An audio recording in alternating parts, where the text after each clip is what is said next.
My name is Bill Porter. I'm the Director of Post-Adoption at the Gladney Center, and I'm excited to do this training with you. This is a hour-ish training. Hopefully I can get it done with an hour, but the information that is in this is just so much. And honestly, we could probably talk about this for weeks and months, but hopefully today is a good opportunity for you to just be reminded of stuff. I promise probably nothing is new. It's just a different sort of iteration of it as we continue to learn more about parenting and children and the way that our neurological systems function. And so hopefully it's for those of you, if it's anything's new, that's wonderful. But for those of you who have heard this before, hopefully it's just a reminder of how valuable and important this is as we do our best to love and care for kids and do our best to send them in the right trajectory. I will say that working in this field now for 25 years, the one thing that I have learned is that we have completely underestimated the importance as parents of our role in either blessing or cursing our kids on how we raise them.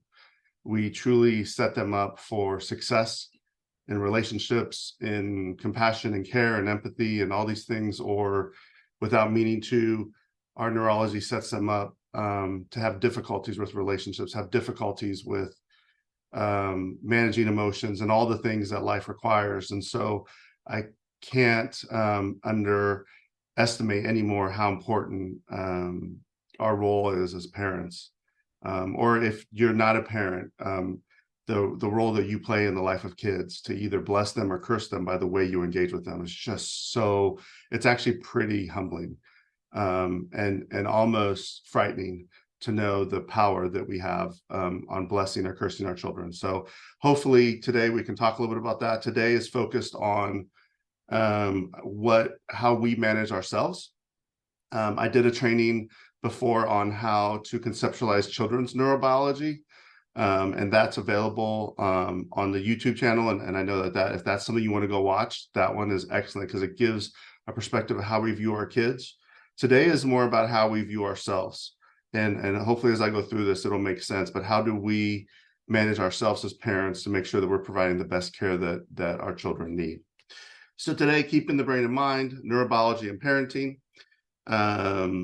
Our objectives today will be to learn about the three main parts of our neurobiology. I teach this a lot, and I think it's really helpful.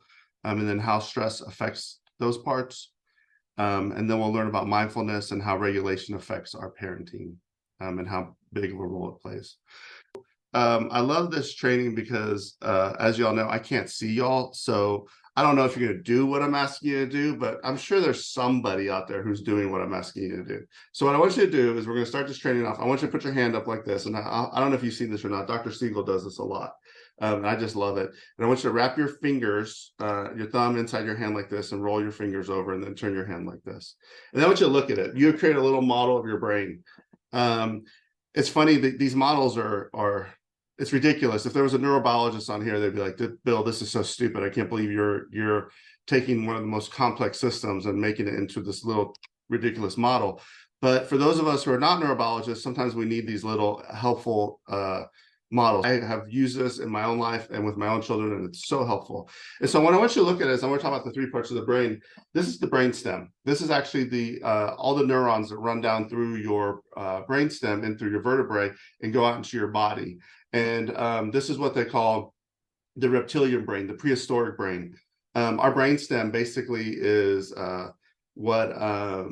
even shrimp have this little nervous system that basically regulates everything, breathing, digestion, all of that. And so we all have this brainstem inside of us that is a part of it. It runs back through the back part of our brain, and it really is connected to our body. And there'll be a lot of conversations today as we talk about the brainstem, the body, digestion, breathing, heartbeat, all of that is managed by this. A lot of the things that you don't have control over too, if you think about it. And then as you move up the brainstem, as you look toward the back, this is kind of where all the processing of the brain goes to. But then if you open your fingers, hopefully you'll still have your hand up. I'm going to talk about this real quick. This is called the limbic system. The limbic system is basically sits in between our ears, back in the back. And the limbic system is made up of the hypothalamus, the thalamus, the hippocampus, and the amygdala. And the limbic system is where all of our emotions live, all of our sensations of emotions. It's basically sort of the emotional side of our brain, where we have a lot of our sensations. The amygdala and the brainstem are all nonverbal. So these are not, so our amygdala, our limbic system, which is kind of the emotional side of the brain, is not a verbal side. It's not communicating in words, it's communicating in sensations. And then we have the amygdala that lives inside that, which is a part of the limbic system. The amygdala is what we call the soldier at the gate. The soldier at the gate, basically the amygdala is what determines, are things safe, are they not safe? They basically determine a lot of control over our neurological system based on, is it safe, is it not safe? For example, if I'm driving down the road and I'm on A20 and I'm going to work, and all of a sudden a car comes over into my lane, and my eyes will see it, I'll look at it, I'll process the information very quickly. It gets sent to the amygdala, right? The limbic system receives all the information first. It goes from the body to the limbic system, and the limbic system through the amygdala says, is it safe, is it not safe? If it's safe, then I proceed as normal. But if it's not safe, the amygdala activates the sympathetic nervous system to make me alert. So basically, it would activate excitatory neurotransmitters in my body. I see a car coming over. The amygdala immediately makes a decision of this isn't safe, sends excitatory neurotransmitters through my body, and it goes to, all the excitatory neurotransmitters are sent to where? Where they go? Hopefully you're saying your hands, right? All of a sudden, I'm swerving now because I'm in danger. And the amygdala managed all of that. The amygdala and the limbic system managed all of that and swerved to get me out of danger. And then after I swerve and I'm no longer in danger, then put your hand back up, then the frontal cortex comes online, which is the smarter part of your brain. It's where all the part of your brain that is like able to do science, and it's where language lives, and creativity and humor and all the things that we sort of consider to be definitely the mammalian brain, right? The mammalian brain, and this is where we're able to use tools and able to do all these things, is because of our frontal cortex. And so these three parts of our neurological system are really, really important to know and understand. The reality is, when we talk about the brain or neurology, the reality is most of us are actually thinking about our frontal cortex. That's what we think of, like, oh, we're going to talk about the brain, let's talk about the brain. But the reality is that so much of our daily functions, our daily behaviors, our reactions to things are all done within the body and the limbic system, and actually sometimes don't even activate the frontal cortex, or the frontal cortex is the last one to show up to the party, is the last one, because we have all of our sensations are constantly dictating how we are interacting with other people, how we're managing our behavior. And so often we don't understand how much is underneath our surface, if that makes sense. That we are living in a world, if you think about how often does your body and your emotions sort of dictate how your interaction. There's some fascinating research out there that talks about even your prehistoric bacteria that's in your gut, because your gut actually is what we call your second brain. So you have your frontal cortex, you have your limbic system, you have your brainstem, and then you actually have your gut, which contains tons of neurons that are constantly being activated, deactivated, are constantly going excitatory, inhibitory. And so you can see that there is like a massive system, that neurological system that is occurring inside of us that most of us are probably unaware of, or have very little true understanding of what's occurring. But these systems, this system inside of us, is dictating and managing scenarios all day long, probably without most of us even being aware of it. And that's what's so interesting about this concept of neurobiology is the impact that we now understand when it comes to human behavior, when it comes to emotions, when it comes to body sensations, when it comes to reactions and why some people react differently. And it's because all these systems are occurring, but we may not be aware of it. And so why do we need to talk about neurobiology when it comes to parenting? Like, where's the marriage here? Because, okay, Bill, that's really interesting. Why would I need to know that? Well, the reality is that our neurobiology, the way that we manage our neurobiology, and I'll talk more about this later, will be imparted to our children. That how we are able to or not able to regulate our neurobiology, we will bless our children by regulating our neurobiology, therefore they are able to regulate theirs, or we will curse them because we give them a neurobiological, what's the word I would use, predispositions that are ineffective or maladaptive. And it's because we are not managing our own neurobiology, then therefore they don't necessarily learn how to manage their own. And this is truly one of those cases where research will say very clearly that we can't just speak to a behavior, we have to model it. We can't just speak to certain mechanisms. Like we have to basically demonstrate it because of the way that the neurological systems work. You have to be calm to calm. You have to be supportive to feel supportive. You have to be regulated to regulate.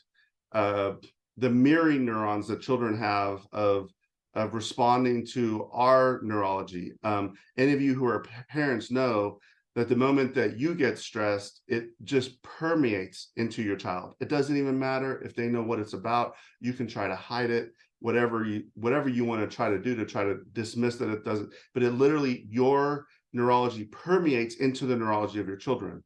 And they pick up on it and they respond to that for positive or negative. And so there is a huge connection between neurobiology, neurology, neurochemistry, and parenting and children because of the way that we interact with our kids.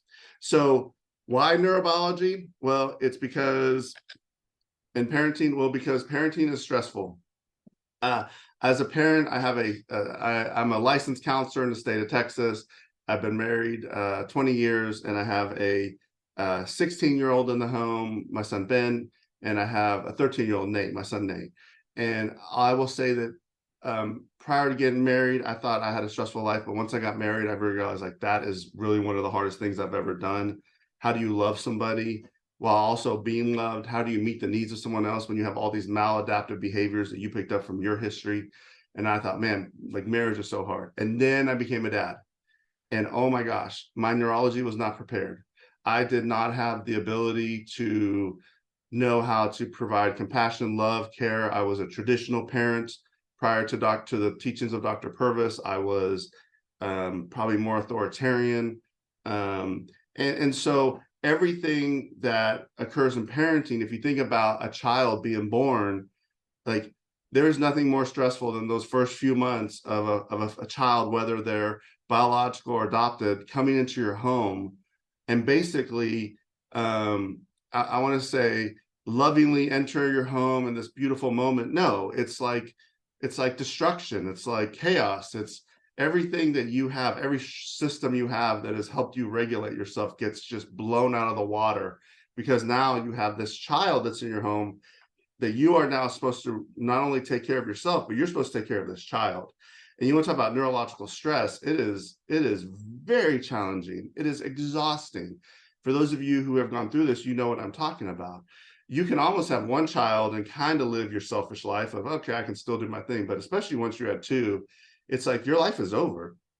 I love that Gladney has on our big logo of creating hope. And we know we're an adoption agency. And sometimes I want to write in there and change it and say, instead of creating hope, we're creating chaos, because that's what children do. As families adopt, children bring chaos to it, whether it's chaos of an infant who is hungry, screaming, yelling, who's always in their in their infant stage, or a child that's adopted from another country or adopted from foster care, the chaos that the child's history brings into your family is extremely stressful. And when we talk about stress, I'm talking about body stress, emotional stress, intellectual stress. All the systems that we rely on in our neurobiology get impacted by children. My son, who is 16, he had a little accident just a few weeks ago. He ran into the back of somebody, totally his fault. The lady slammed on her brakes, which, then he needed that space and he hadn't prepared for that. So it wasn't like he was being, it wasn't a bad driver. He just didn't recognize the space he needed. And so dad now have to step in. And so we think of like chaos with children and young children, but like this is the same thing. Like I now have to stop everything I'm doing, drive out to to the scene, try to figure out what's going on, support my son, realize that this is going to cost me a lot of money. And so I now am under this stress. My frontal cortex, when I'm under stress, my frontal cortex drops, my IQ drops, my problem solving decreases. I don't have clarity of mind. Think about what happens to you when you're under stress. What happens to your frontal cortex? It's like, I can't think straight. I'm cloudy. And then my limbic system is what we call like a limbic system. The amygdala hijacks everything, right? Like all the sensations of, doom and financial ruin that I'm now going to encounter. All these things that are feeding, and I keep my frontal cortex keeps trying to tell my limbic system, calm down, it's going to be okay. But my limbic system is going crazy because now I'm scared to death that, what's going to happen to me. And then my body gets all jacked up. So the next few nights, I'm not sleeping. I'm waking up in the middle of the night. I'm not digesting food well. I get diarrhea, all this because of the stress that happens with parenting. And so I think if any of us would be honest, and be honest with ourselves, parenting is really, really hard. And sometimes we want to say, hey, it's great, it's wonderful. And I can tell you of incredible experiences I've had with my children of how wonderful they are.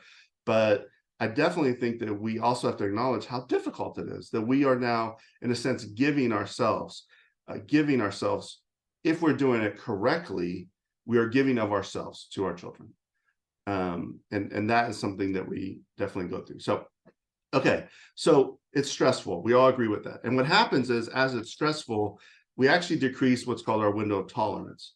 When we are under stress, our ability to react to our children in a loving and caring manner decreases. And the way that parenting works, which is really very fundamental, is that as our kids have needs, which is what we call the serve, right? Parents meet the needs, which is the return. And so all day long, kids have needs, and our job as parents is to help meet those needs. Now, I'm not saying when a kid says, I want chocolate, you're meeting that need. No, I'm talking about not what they say they want, but what they really need. How do we empower their body? How are we taking care of their emotions? How are we managing them to make sure that we're doing the best we can to manage them? And that's the training that I did before. So if you want to learn more about how do we assess our children and what they need, I definitely would have you look at that. But the point is we're supposed to meet their need. Well, if our window of tolerance is small or short, and we're constantly moving into what we would consider to be like a fight, flight, or freeze response because we're overwhelmed, we're underwhelmed, we're exhausted, then the truth of the matter is we're not able to meet the needs of our children very well. And so this is why parenting is so hard, because in some ways, I have to grow my neurology. I have to change who I am. I have to expand my ability to manage difficult situations so I can remain inside my window of tolerance so that I can think clearly to provide love and care for my child when they are in need. If I'm constantly being knocked out of my window of tolerance every time something stressful happens with my kids, then the reality is my brain is not functioning at the highest level it's supposed to be, and therefore I'm not able to think clearly on what my children truly need, and I will screw it up, and I will be disciplinarian when I'm supposed to be loving, or I'll be loving when I'm supposed to create structure, and I won't be able to do it well, and eventually my inability to stay in my window of tolerance will affect the development of my children. I have to, as best I can, in this very stressful, the hardest thing I've ever done, stay inside my window of tolerance so that I can be present for my children. And this is why neurobiology matters when we're talking about parenting, is that we have to be in our neurobiological window of tolerance, which says, I am not in hyperarousal, which is over intense, angry, emotional, which is basically what we would call like our fight or flight, or hypoarousal, which means, you know what, I'm done. I just shut down and I'm leaving. I can't do this. And literally both are neurological responses to danger, right? Like the fight, flight, or freeze response is a good thing. It saved us from tigers prehistorically, right? Like it saved us. Or if we ever needed to shut down our system, it was great. But what happens now is a lot of times we're not in physical danger. We're in emotional stress, and our bodies don't really know the difference because the amygdala is basically just telling them what to do. And so we are responding physiologically as if we're in danger, but actually we're just under severe stress because parenting, and you can even add marriage, all of it, relationships can be really hard. And so without meaning to, if we're not paying attention to our neurology, and hopefully I've explained this well, so you guys know where I'm coming from, without meaning to, we can react in maladaptive behaviors because we are not living inside our window of tolerance. And so today, I'm going to just talk about that. How do we maintain our window of tolerance with our kids? How do we how do we manage our neurology so that we can hopefully be present for our kids, to be able to make good decisions for them, to be able to be present for them in their lives? And I will say this very clearly. If you're going into hyperarousal all the time and you're getting angry and frustrated and there's a lot of aggression with your kids, I can tell you research very clearly says that that's not okay, that's not what we want. Or if you're going into hypoarousal where you're shutting down all the time and you're disconnecting from them when things get hard and you're almost wanting to leave them, almost like you have a natural disdain for them, that's not okay either. That will negatively affect the development of your kids. And so this is not a shaming. I mean, I have so many stories of my hyper arousal or my hypo arousal with parenting. We could spend an hour on talking about all my failures and how I've just totally jacked that up. But the point is that what I had to realize is I can't give excuses to, well, that's just my behavior. Or I'm just someone who likes to tell it how it is, or, well, I don't do emotions, blah, blah, blah. None of that matters. Like, we know now that research says, like, okay, Bill, you came with the neurobiology when you became a father that was probably maladaptive and not sufficient enough. And that's okay because you were new. But now you have to grow. Like, you have to learn new things. You have to learn new skills. It's not okay to just say, well, that's the way I was raised. No, that's ridiculous. None of us, that does not work. If anyone is saying that to you, just be like, they're like, well, that's the way my parents raised me and I turned out okay. Well, actually, we know too much now. And also, you're probably not that okay. So let's just put that out there. If you are someone who's defensive and you support the way you parent, then, this training might be over for you. But hopefully for the rest of us that are saying, Bill, I want to learn how to do this right. I need help. I care about my kids. This is important to me. How do we do this? This is kind of where that goes. So let's talk real quick about co-regulation. And I think I already stepped on this. I already talked about this, so I won't spend very long on this. But basically, just remember, like, we as parents are help regulating our children. They do not have the ability to regulate their neurobiology. And so we have to step in and assist them. And so we have to regulate our own biology, so we regulate theirs. That's called co-regulation. So let's step into this. Let's get into some nuts and bolts here. It all starts with mindfulness. Okay, mindfulness, there's a million different definitions and books on mindfulness and all that stuff. So I'm just going to get a Bill Porter definition of mindfulness. The way I view mindfulness is the way that I have in my mind, I have in my frontal cortex, and it's funny, I just close my eyes as I do this. In my frontal cortex, I have almost what I consider to be, and I've spent like 30 minutes trying to conceptualize this. I have in my mind almost like a mind's eye or a bird's eye view. I don't know what it is, but I have the ability to step outside of myself to assess myself. I don't know what that is. I call it mindfulness. But what I want you to do right now, I'm going to give a quick little activity here. I want you to close your eyes, and I want you to relax your body. And with your mind, I want you to feel your toes. So you got to kind of shut everything down. And I want you to feel your toes. So for those of you who have done this, for the rest of you who are looking at me like, I'm not going to do that, Bill. But for those of you who have done this, I'm assuming it works because that's what it is. I literally close my eyes. I go to some part of my frontal cortex. This is where the frontal cortex is so amazing and is such a magnificent, almost, I kind of feel like this is where God lives, in the frontal cortex. It's like this divine, and I can now assess I can feel my toes with my frontal cortex. Now I want you to, with your frontal cortex, I want you to go into kind of like sensing your digestion, like your stomach, your digestion. Like some of you may feel full, maybe you just ate, or maybe some of you are hungry. With your frontal cortex, I want you to assess your breathing. I want not the breathing from your mouth, but like the breathing inside your chest.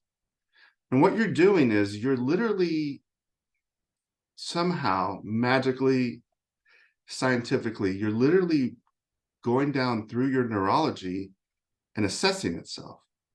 It's almost like a little journey of like traveling through a train, or like, or somehow you're going down those highways. I want you to use your frontal cortex to assess your emotions. You know, are you elevated? Are you not? So this is the idea of mindfulness. Mindfulness is this pause where I actually use my frontal cortex to assess my body, my emotions, and my thoughts. Now, for those of you who have done this before, this is like, you understand this. For those of you who maybe have never done this before, this is going to take time. There's research that says that mindfulness, meditation, those things take practice. That to feel your body, to feel your sensations are really important. And when we talk about neurology that's whole, if you will, that is healthy, you have what's called integration, that you have the ability to connect your frontal cortex to your emotions and understand what's going on. And you have your ability of your frontal cortex to feel your body sensations and know what's going on and be able to name them. Trauma, difficulty, stress creates disassociation.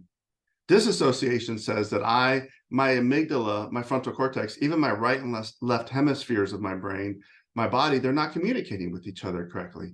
And so a lot of times I don't understand what's happening until it's too late. And then I go right into a fight, flight, or freeze. Even though there were sensations and messages that were being sent, I didn't have the ability or knowledge or experience to know how to understand them. So therefore, I didn't respond to the little neurological cues that were occurring until it was,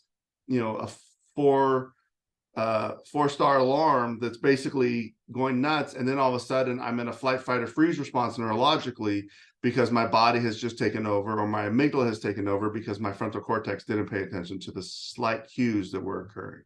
And so mindfulness is the ability to use our frontal cortex and assess our neurology and how it's going. So let's talk about, so it all starts with mindfulness. I put mindfulness at the end. How do you do this? But I said, no, mindfulness is the beginning, to begin to assess yourself, to close your eyes, to practice focusing on your breathing and focus on listening to your neurology through your body. So as we do mindfulness, we're going to do what's called a bottom-up approach.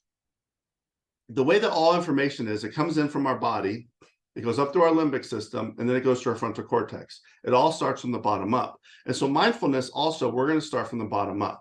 So as parents, when we're talking about regulating ourselves, we're going to start with the basic part of the brainstem or body to regulate ourselves.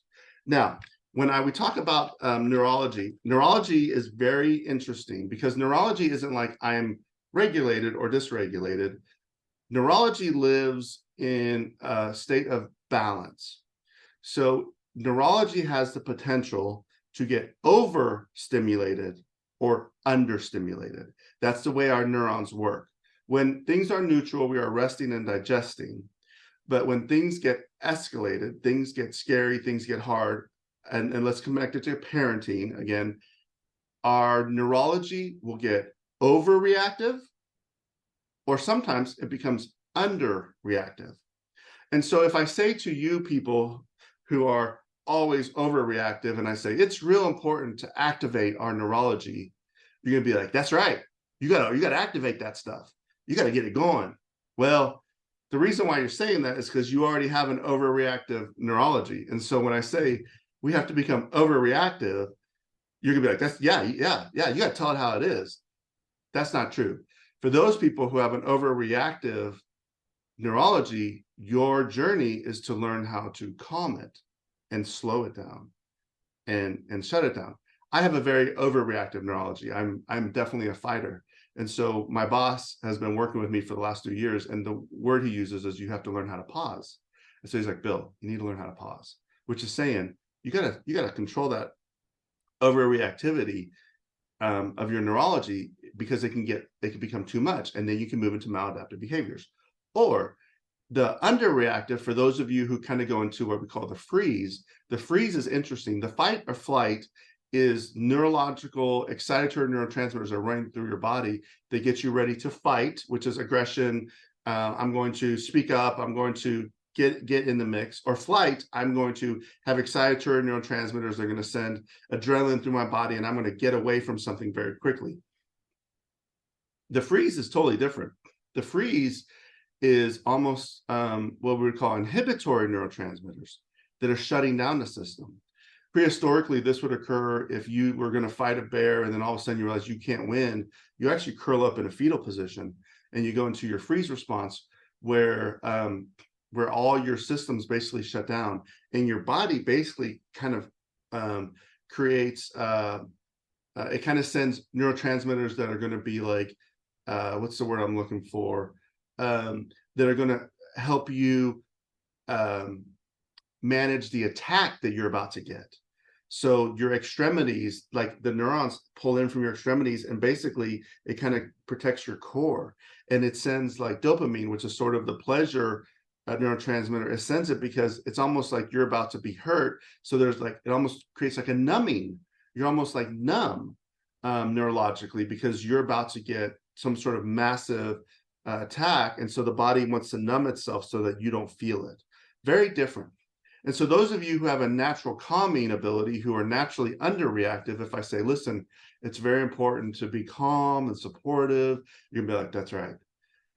But that's not what this is about for you. For those of you who have that sort of underreactive neurology, for you, a lot of it may be about experiencing things, experiencing emotions, experiencing things that are uncomfortable.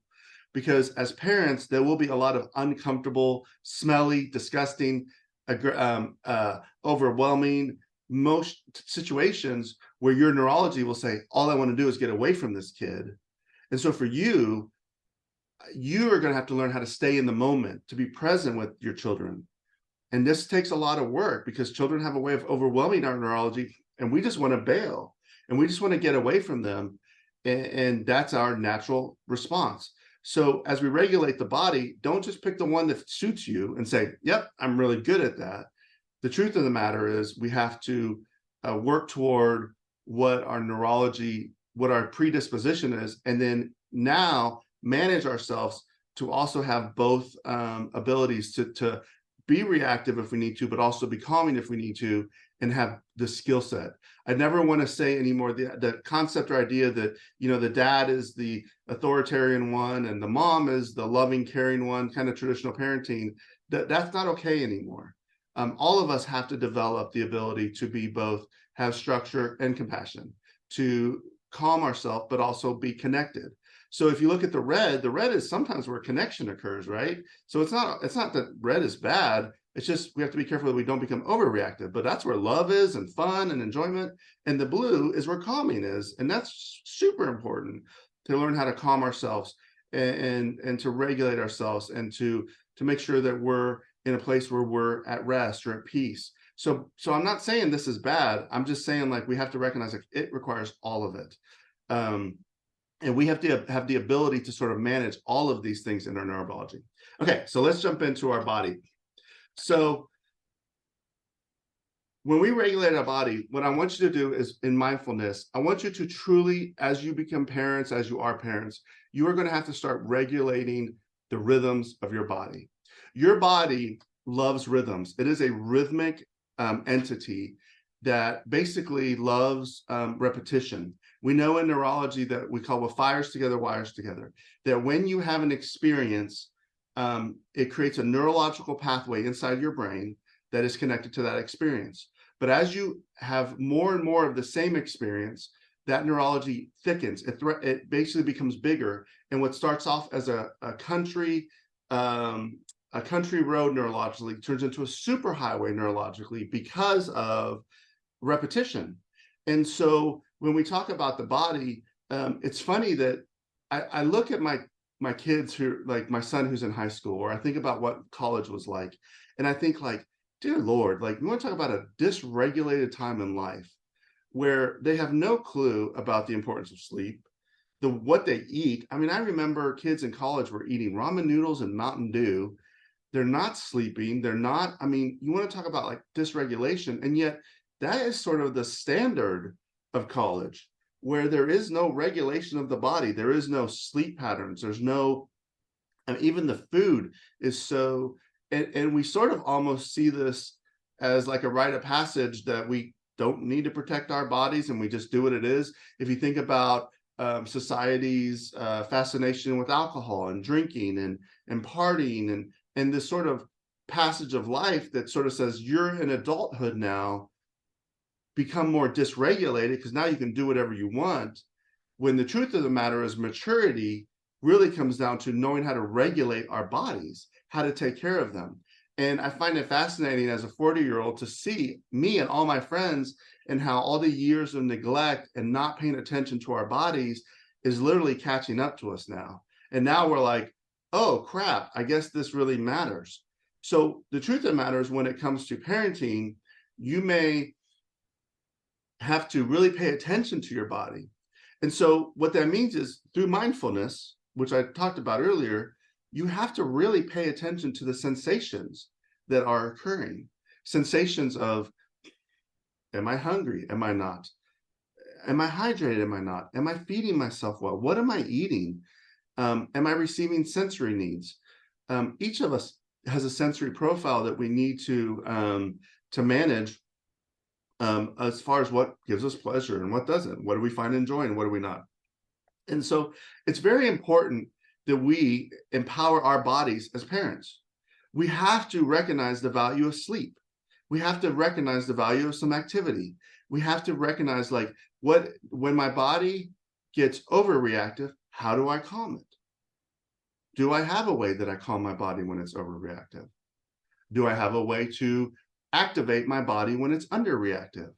Am I managing my neurobiology? Am I being, and I guess the word I would use is, am I being intentional in managing my body? Am I paying attention to the sensations? Am I paying attention to its rhythms?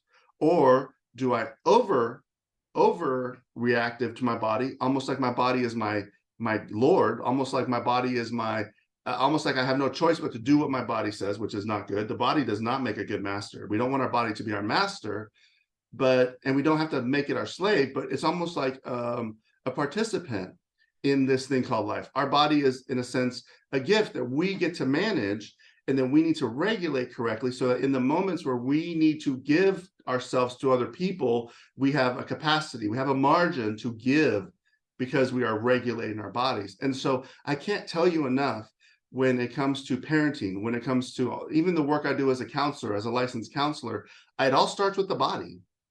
Are you sleeping? Are you eating well? What's your hydration like? Are there sensory needs that aren't being met?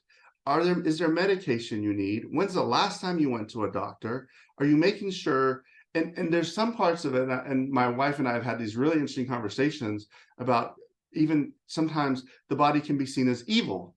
You know, the flesh is selfish and blah, blah, blah. And so sometimes we almost have this love-hate relationship with our body, almost like we're either embarrassed by it or shamed by it. If you think about what are the things that are shaming in our society, it's all body sensations. It's elimination, right? Taking a crap, going poop. This is a shaming thing. Sex, shaming. Weight, shaming. So our body somehow, without meaning to, we can very quickly connect it with shame, that our bodies are shameful. The rhythms of our body, the needs of our body are shameful. And the truth of the matter is, like, that's the least of it. Our bodies are gifts that we have to interact. They're the interface that we have with the world. And so there's a lot of it where we have to just recognize, like, it's okay that sometimes, I get diarrhea when I get scared. It's okay. It's not embarrassing. It's part of my body. It's okay that I carry weight differently because I probably have some I'm a comfort eater. And I just have to acknowledge these things. And it's not bad. I mean, it can be bad in the sense that I gain weight and I might have to buy new clothes, but I'm not talking about some sort of, we need to become all exercise gurus that just, makes our bodies a slave and we're going to do all that stuff. That's ridiculous, especially when you have kids. But what you need to do is pay attention to the rhythms, the sleep, the hydration, the food. One of the coolest things that I learned from Dr. Purvis, who is TBRI, which a lot of what I talk about really started with her from TCU, and it comes from the book, The Addising Child, is the sensory diet. That I have to remember that, like, I have to keep my body rhythms going.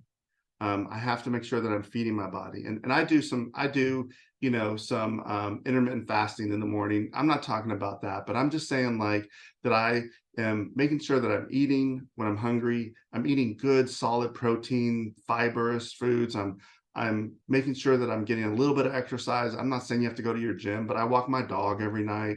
And then I'm resting and I'm taking medication. Some of the medications I think are so important, or just a daily vitamin, maybe some probiotics, just making sure that you're doing your best. And if you really start to listen to your body, here's what's really interesting. I'm about to be done with body, but if you really start to listen to your body, you will start to see that there are some things that are just disagreeable with your body.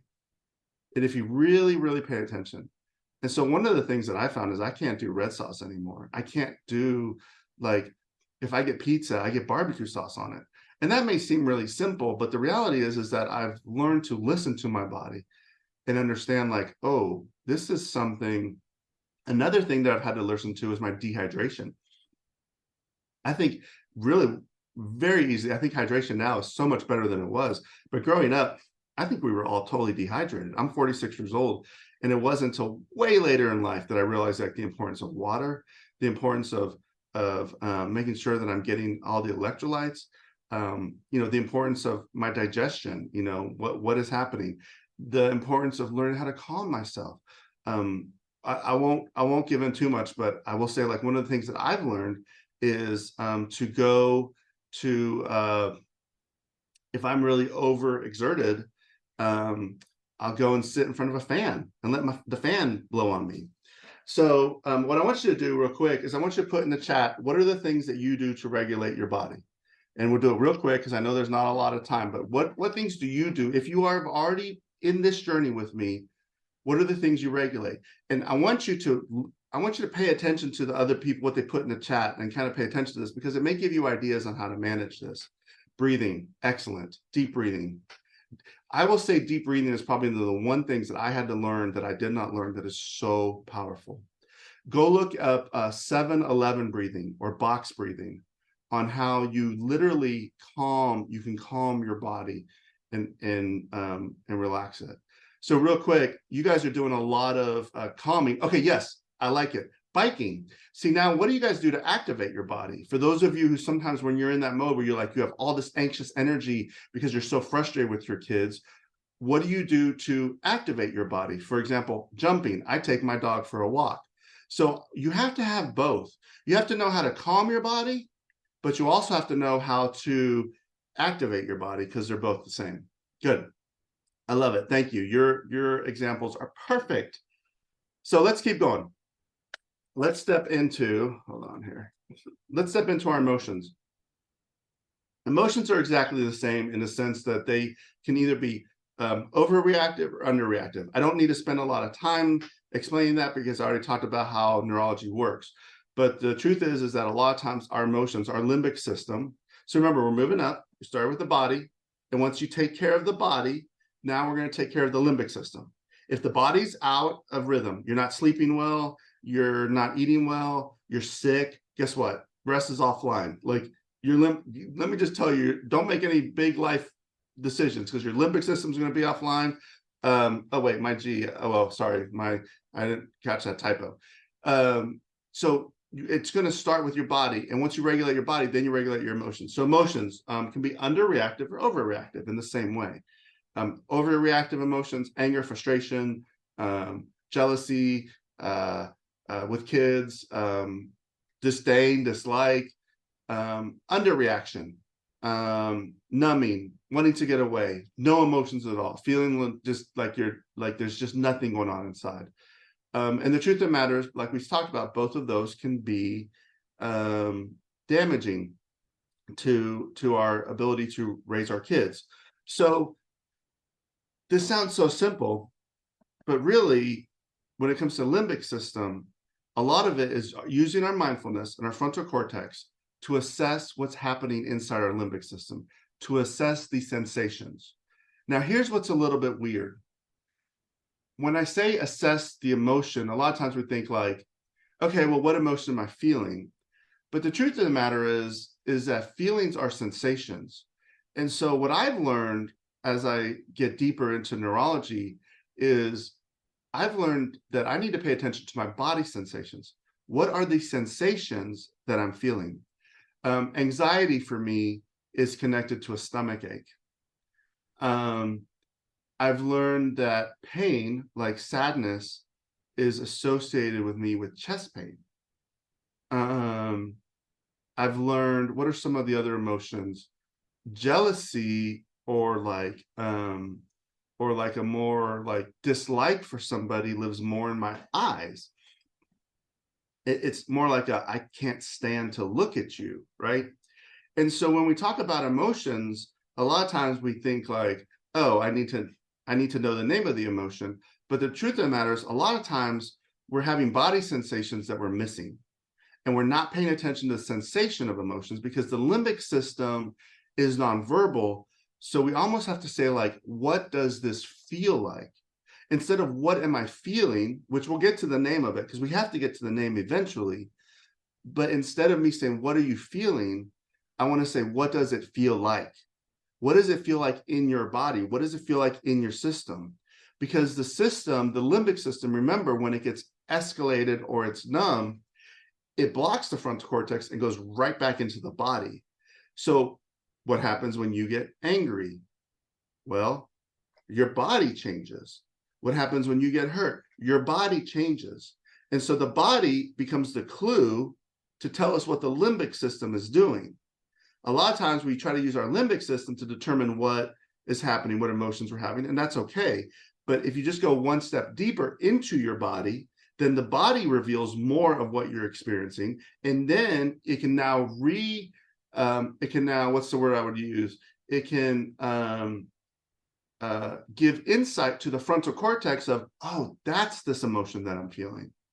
And remember, we're talking about the difference between disassociation and integration. So think about what your body feels like.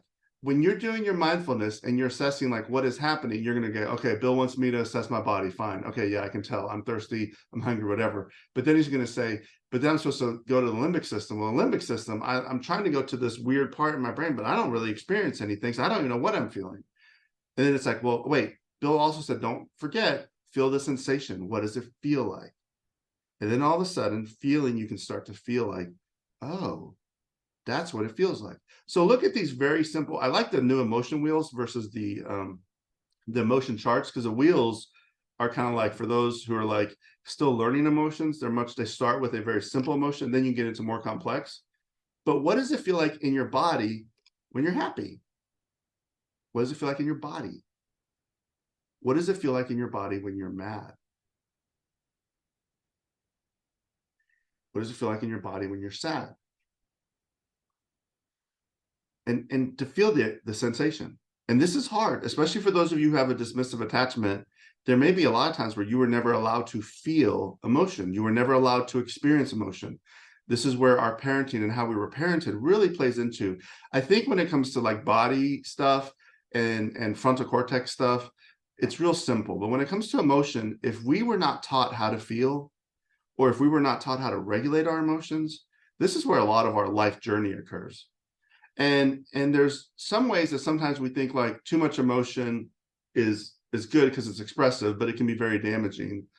And then we also may say, well, being able to manage our emotions completely is great, almost like we elevate the Marlboro Man. For those of you who are younger, it's this cowboy type character who has, is just this hard worker and has no feelings.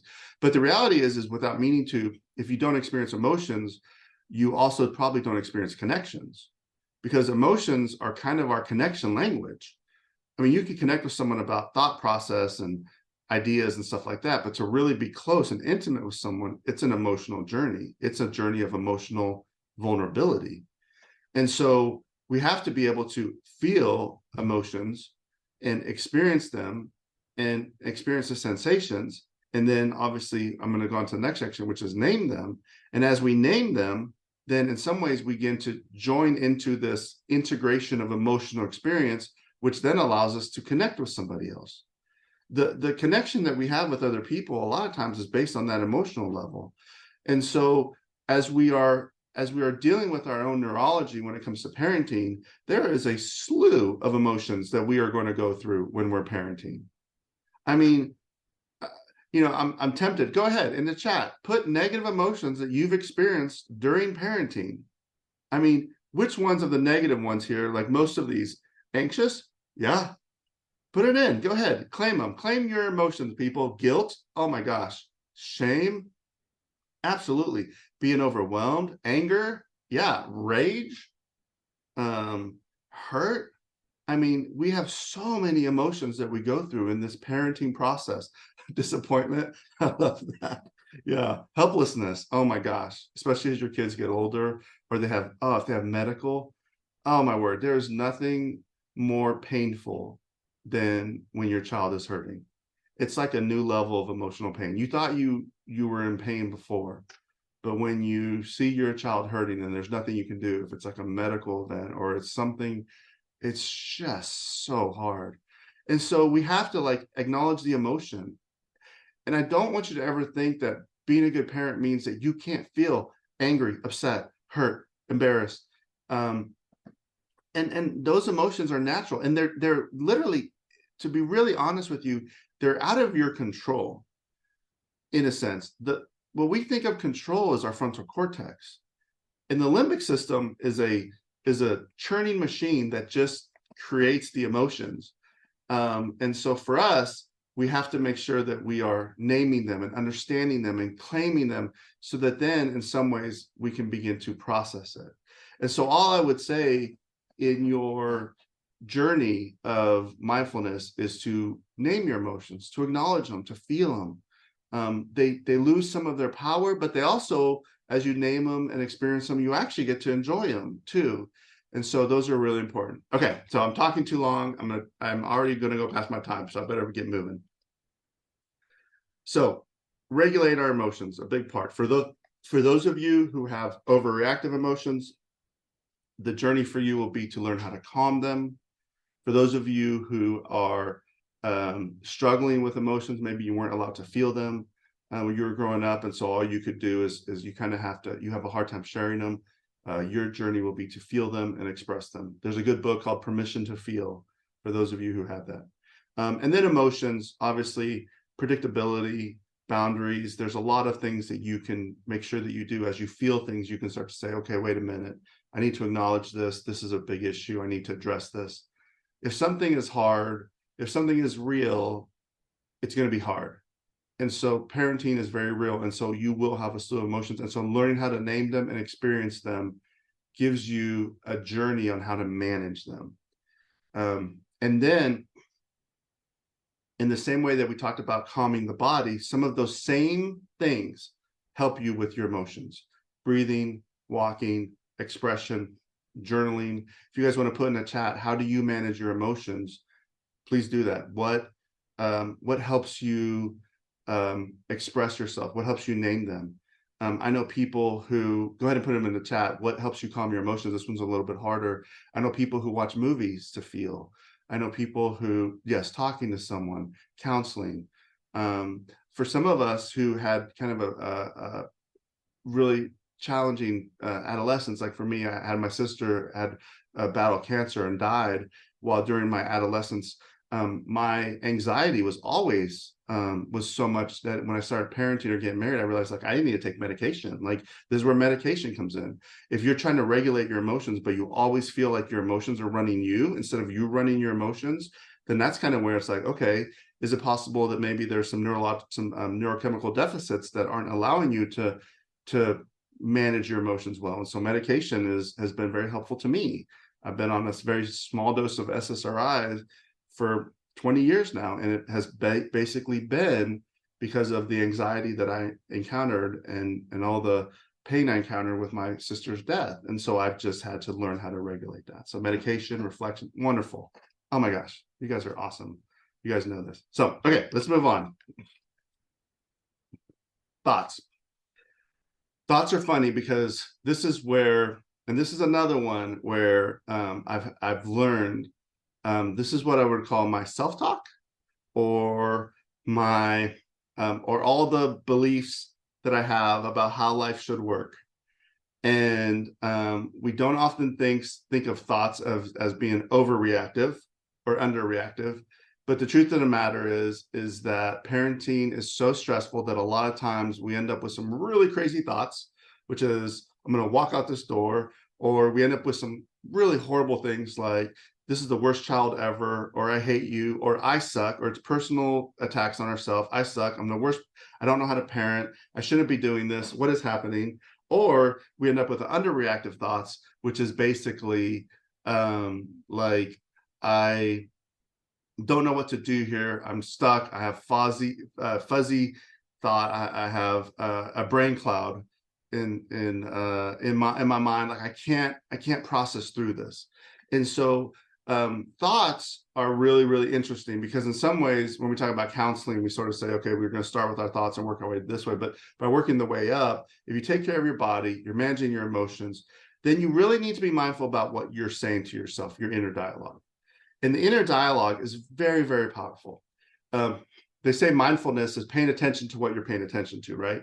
So like, what are you bringing in to your thoughts? What are the things that you're engaging with, and are they being helpful to you in your parenting? Are you still ruminating on negative thought process or negative internal dialogue? I have a story of what I call my two neighbors. When my wife was pregnant with our first son, she had a lot of like frustration, anger. Her hormones were very, very strong. And I remember going outside. This is when, we're all like married, we don't have any kids, and going outside and going to one neighbor seeking help, right? Like, I'm seeking help. And I'd say, man, I don't think my wife loves me anymore. Like, she doesn't care about me. And his response was like, man, women suck. And you're right. Like, why don't they do that? And so he would like engage me. And this is all true story. He would engage me. We play ping pong and everything. And he's like, yeah, I mean, being married is so hard. And then I had another neighbor across the street that I would go, and I had the same conversation with him. And I'd say, man, my wife's having such a hard time, and I don't think she loves me. And he would say stuff like, Bill, she loves you. She's having a really hard time. She's pregnant. She's there for you. She just can't express it right now because of what she's going through. And so both of those scenarios are me seeking help, right? Like, I'm going to both of these entities, these individuals, to seek help. But one is like not helpful at all, and filling my thoughts with like, yeah, you're right, these people suck, and my wife doesn't know, and yeah, well, she doesn't love me anymore, and oh, now this kid's going to destroy my marriage. And I have another guy who's saying, Bill, like, she loves you, she's having a hard time, you're okay, you can do this, like, it's going to be okay. And so I call seeking help, like, that's my little parable of like my two neighbors. Like, in both scenarios, I'm seeking help, but one's not helpful at all. One's like damaging to my thought process. One is like pushing me further down into, and I think, and sometimes we have this idea that, I want to be able to vent my frustrations. And I think that's absolutely necessary. And we have to vent our frustrations. But if the response to those people who are venting, or the people who were expressing to her, of like, yeah, that person is a jerk, or yeah, your kids are selfish, or, you're right, this doesn't make any sense, then the reality is like, we're feeding the wrong wolf. Like, we're not putting ourselves back into a position of hope, compassion, care, love, protection. Like, we have to be very mindful of what we're listening to and what we're taking in, because if what we're taking in isn't hope, isn't compassion, isn't love, then the reality is like we're not doing ourselves any favors at all when it comes to the way that we are regulating our thoughts.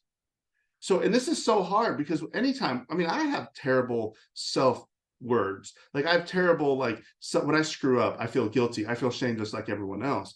And so I have to, in a sense, find a way to get enough messages of love and compassion and self-forgiveness and courage into my brain so that in those moments, I can actually say something different to myself other than, you don't know what you're doing, or your kids suck, you know, you're alone on this, nobody cares about you, all this terrible self-doubt that I have to fill my brain with things that are going to be loving, caring, positive, supportive, compassionate. So in those moments when I'm seeking and I'm assessing myself, I'm like, Bill, it's okay.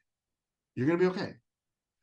This feels like this accident where your son is running into somebody else. It feels like you're now going to go, in your mind, you feel like you're now going to go broke. Like, you're going to have to declare bankruptcy because your son wrecked a car, or like all the thoughts that are occurring that are just so negative, that are so generalized, that are so catastrophic. I just have to say, okay, hold on. There's got to be some other truth in here. There has to be some other truth.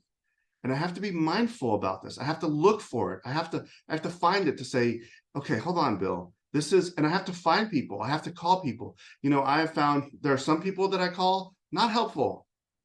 And if I'm venting and all they do is just perpetuate my frustration with my kids or perpetuate my self-doubt, I'm like, you know what? Like, if I'm really mindful about it, I will say, that's not actually helpful to me. And I don't think I need to go to them anymore. So who are the people? Who are the sources? You know, who are the Brene Browns in my life who say, like, you have to forgive yourself? Because if you don't forgive yourself, you're not going to move on. You have to let go of the guilt.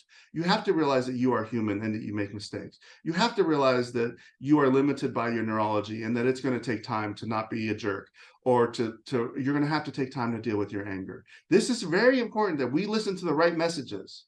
The messages that say, you are important. You are loved. There is a message in the universe of love that exists, and we have to go listen to it.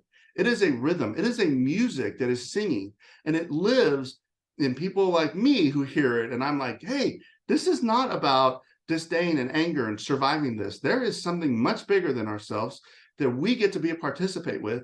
And it is not about hate. It is not about, you know, but if all you're doing is listening to conspiracy theories all day long, or you're filling yourself with all the things and all the reasons why, victimization and anger and all that stuff. And I'm not saying those things aren't real, because trust me, they're 100% real. But what are we filling our thoughts with? We have to pay attention to what we're paying attention to. And I'm going to jump over social skills because I'm not even going to talk about that. But as we implement new thoughts, like, we have to seek love, compassion. We have to seek out these truths. We have to listen to it on the radio. We need to look for it. You know, I'm a Gen X guy. I love alternative radio, and it's all gloom and doom, right? So like, I can't just live in that brokenness. Like, I have to be able to find people who are like engaging me and reminding me, like, you are a part of a bigger journey that talks about redemption and love and compassion and care. And as we fill those thoughts, we begin to replace those negative messages in our mind. And so I want you to know that this mindfulness is not just about altering, trying to change our internal, you know, don't say those things about yourself. Why do you say that? That's not how it works. Go seek out people who are telling you that you are loved. Go seek out people who say, if your parents are supportive, hey, you're doing a good job. Hang in there. You know, most of the time when we have families who call us and they're like, well, I don't know what to do with my kids, I will listen to them and I will say, you know what? You're doing a really good job. This is just really hard. Or this is going to take time. Or, you know what? This change for your kid, it may not happen right now. They may have to go through, they may need to mature a little bit more. But you're doing a really good job. You're providing the services you need. You're doing the best you can. You're trying to provide a loving and caring home. You're doing all the things right. And I just need you to hear that.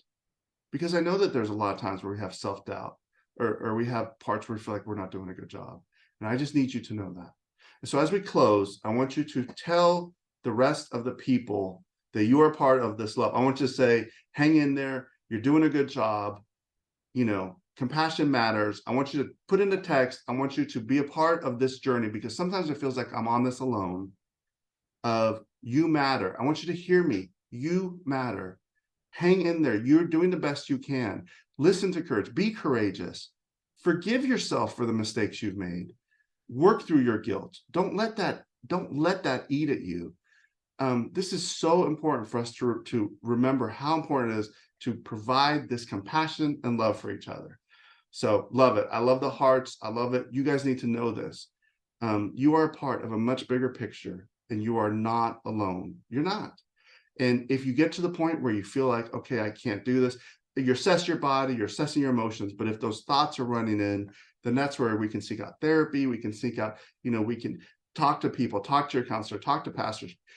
Fill your life with people who have hope, who recognize that hard times occur with kids, but that this will not change. The brain doesn't stop growing until your kids are 25 years old. And so 16, 17, 18, when you are like struggling, or 3 or 4, when you're just like, what is happening? There's such a journey that occurs that says, hey, this is not the end of it. I didn't become who I am until after I got married. And then that changed me. And then after getting married, going through TBRI, that changed me. And so if there's hope for me, there's hope for you. I promise you. I have never been a story of like, oh, I had it figured out at the beginning. That was never my case. I have so many stories of how I did it wrong. And yet the redemption journey, the redemption message, the music that is in the world is still plays, and it plays for me, and it plays for you. And most importantly, it plays for our kids, which means that, there's hope for our children, even when sometimes we're like, oh my gosh, how are we going to do this? Thank y'all so much. Sorry I went over. I probably need to make these trainings an hour and a half, because I try to do it an hour, but I just say too much. So hopefully there's still some people left on the training who are listening to my closure. But I just really appreciate each of you.